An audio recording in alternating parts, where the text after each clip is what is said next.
sa silver satin guys, ito pala yung propagation ko guys na cuttings lang.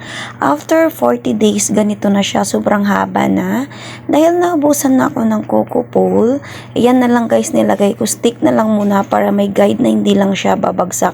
Pero papalitan muna natin to guys ng PVC para in case man ay may guide pa rin siya paakyat. Papalitan na lang natin ng coco pole kapag maka-order na ako. Ayan.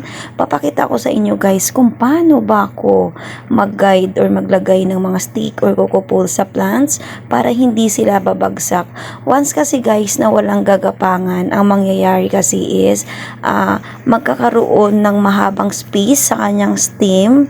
Ayan, try nyo guys. Mapapansin nyo yan pag wala siyang pole or wala siyang gagapangan. Magkakaroon ng mahabang space, maliliit na leaves. Ganun yung mangyari. Kasi nangyari na yan sa akin before. Kaya pinagtyagaan ko na nga lang nalagyan ng stick or PVC para mayroon lang siyang tracing pataas. Sayang naman kasi kapag puputulin mo, tumaba yung stem niya. Kapag humaba yung stem, puputulin mo kasi nga ang pangit na talagang tingnan. So ito yung way ko para for the meantime, hindi magkakaroon ng problema na haba yung stem at liliit yung kanyang leaves. True lang din pala guys yung gamit ko for the meantime para sure na ako na yung plants ko is may guide pataas at magiging maganda yung mga lalabas na leaves niya in the future. So ganun lang guys kadali magpalit ng pole sa plants. Thank you. Bye.